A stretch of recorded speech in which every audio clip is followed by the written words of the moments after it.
Am I the jerk because I won't tell my wife what my son, her stepson, has in savings from my late wife? My wife 40 and I 40 have a blended family. I have a 16-year-old son with my late wife. My wife has a 13-year-old daughter and a 12-year-old son with her ex-husband, and they share custody. We have a 4 and a 2-year-old together. When my late wife was sick, she told me she wanted a sum of the compensation she was issued for her medical misdiagnosis to go to our son's savings.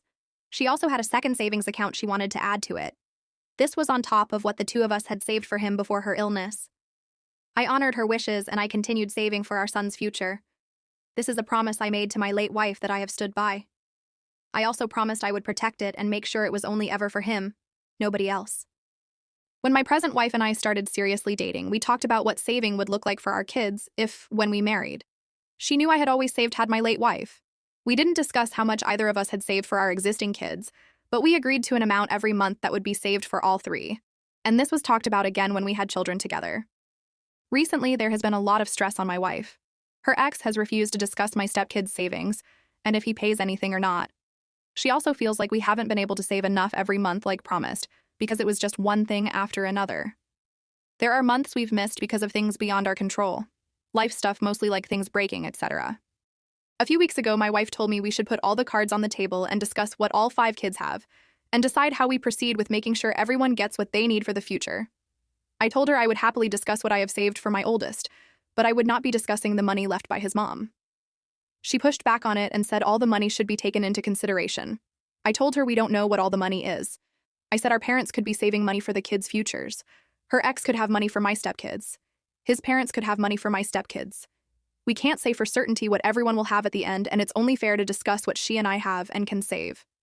She told me it sounds like I don't trust her. I responded by asking why she wants to know this so badly. By only talking about what we've saved, we're on an even footing.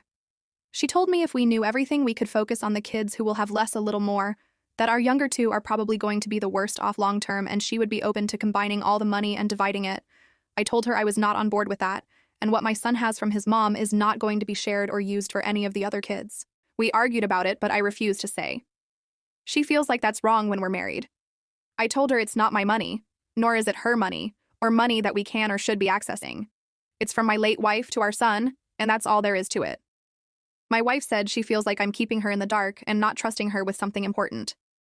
She said it cuts her ability to fully engage in conversations we need to be able to have, and decisions we need to make as a couple.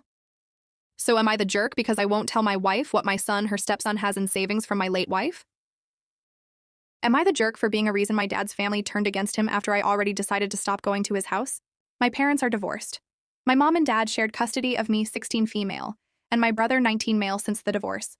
My brother aged out of a custody plan, but I hadn't. But I still decided like 3 months ago that I was done with my dad, and I wanted to stay with my mom all the time. My mom checked with her lawyer and he said it'd be fine, so I stopped going to my dad's house so long as I don't block his number or anything until I'm 18. I guess people will be asking what it's all about. So it's a few things. For years, Dad has had an our spot with me and a different our spot with my brother. Think somewhere he took us for one time. He said he would never take me to his and my brother's spot and would never take my brother to mine and his spot. He said there are so many places in the world and he wanted us to each have a little something just for us. That was unique and special to us. We liked it at the time, and we still had stuff the 3 of us did. When I was 12, my dad got married again. I knew his new stepdaughter from school. She's a bully, although she wasn't my bully exactly, though she didn't like me either. We met when we were 10, and she was the new girl. I had started to befriend her, and she was a huge jerk to my friends and other kids at school. When I stood up to her, she turned on me for not having her back. She said I was supposed to be on her side and pick her over my other friends. We didn't like each other after that, and her list of people she bullied got longer. I was never really on that list. We just glared at each other, and she would tell me to fuck off a lot, because I'd tell her to leave my friends alone. I hated when Dad became her stepdad. He knew about the issues the 2 of us had with each other, and he said we'd learn to love each other. He started spending more time with her, found our spot, and tried to be the dad she didn't have. When he realized she had no friends at school or anywhere, he tried to get me to be her friend, and I was upset and hurt. He'd ask me to do that, knowing what she was like. His wife said she was my family now, and I should prioritize her over some childhood friends that would never last. I refused, and me and Dad fought. Me and his stepdaughter really didn't get along when I was at Dad's house. She loved to gloat that she lived with Dad all of the time and they were getting closer than me and him could ever be. I really didn't like her, and I told Dad I felt like he betrayed me by trying to be her dad when he knows how she treats other people, and that she didn't like me for defending others against her. He told me once he married her mom he had to be there for her, and we should all try to pull together as a family. There were times when we fought where he came in and he took her side and he asked me to give her a break because she had no one and I had all these friends. Then after they'd been married for like 2 years, my dad asked me to speak to my cousins and get them to give her a chance. Several of my cousins on his side go to school with us and know all about her. They ignored and excluded her at family stuff. I said no to what Dad asked and he got really mad at me. I cried and he told me to please just show what a great girl I am, and I told him he liked her more anyway. I meant it when I said it too, because it felt like he took her side over mine every time he got involved. The rest of the time, he stayed out of it. The last few years have been more of the same stuff. I cry. I hate this girl more and more. I wish her dad would come back and take her away. Or I wish someone would turn around and bully her back and chase her mom away with her because her mom doesn't care how she treats others. I reached the point where I wasn't willing to do anything to be nice or helpful or civil or anything that would make it look like I thought she was a good person. And then my dad started taking her to our spot. She told me so fast after they'd been there like 5 times. And all 5 times she had proof to show me. I lost my shit. I told her I hated her and called her a bully and a monster and all kinds of stuff. My dad and his wife heard it all go down, and my dad tried to make me stop, but I said she should do everything she has told other kids in school to do, and I'll celebrate then, because she's the one who deserves it. Then I told my dad he wasn't my dad anymore, and at least he had another daughter. He told me I needed to calm down and not lash out like that.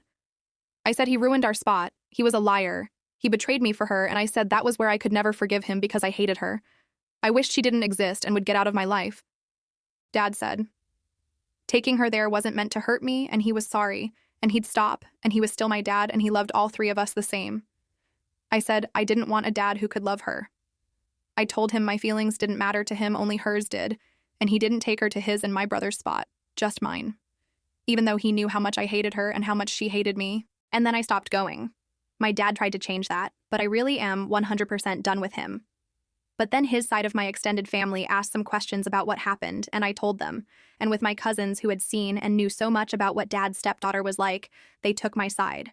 They turned against Dad and told him and his wife that her daughter wasn't getting money for college or anything from my grandparents. And my grandparents saved some money for all of us for college or like future stuff. They said she was not family and stuff and called her names and told Dad he should be ashamed of himself for picking someone over either of his real kids. My dad called and cried about it in a voice message because I didn't answer. And his wife called 3 times on his phone and left 3 voice messages where she basically yelled and called me names for turning the family against Dad or them when I already chose my mom's house. She said my dad was heartbroken and none of this was on him. It was all me. My mom sent those on to her lawyer in case we need to go back to court. But the whole thing is quiet RN and mostly settled again. I just think about it sometimes and I feel so glad the rest of my family chose me when he didn't. But am I the jerk? Cheated on my 23 boyfriend, 24 male, and confessed it on his birthday. Me and my boyfriend were together for almost 2 years. He cheated on me just 6 months into the relationship with his ex. When he got caught, he cried, blocked her, and begged me for another chance. Against my better judgment, I gave it to him. Fast forward to 1 year later, his ex called me unexpectedly. She told me he was still talking to her, discussing their future together, and lying to her about how things weren't going well between us. She said they were meeting up for movies, hangouts, and talking on calls every day. And guess what? That was the exact time he used to tell me, I'm having dinner with my family. I am spending time with my family, or he is in the office meeting. Then after 11 p.m., he'd call me and talk until I fell asleep playing the role of the perfect loyal boyfriend. When I confronted him, he started crying again. His ex even apologized to me. She said he told her me and him were in no contact situation, and I am threatening him physically harming myself if he broke up. I told her she could have him, but she said she didn't even want him. He kept crying, swearing that I was the love of his life, that she was just time pass, and that he wanted to marry me. Still, I can't believe how he was handling 2 girls. And I never doubted him because he was acting like this perfect boyfriend every day. I accepted his apology, but inside, something had shifted. Around that time, I started talking to a guy at my office who had a crush on me. He turned out to be a complete gentleman, genuinely kind, respectful, and everything I'd ever wanted in a man. We started talking daily, and I felt something real and peaceful with him. Meanwhile, with my cheating boyfriend, I decided to give him the most intense, emotional love he had ever experienced so he'd never forget it.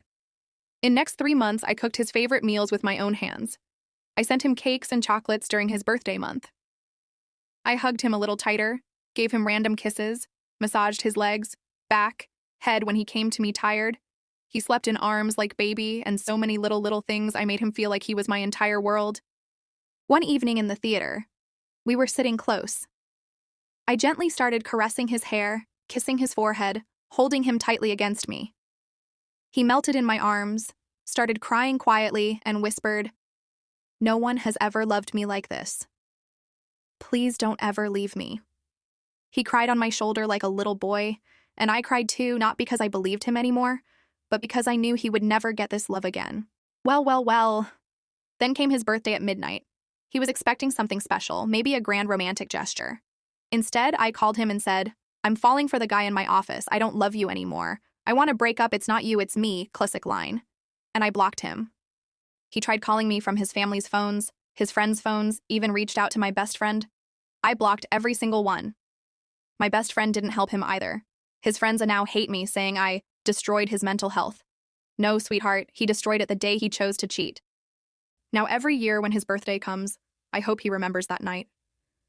The night the girl who loved him more than anyone else walked away smiling.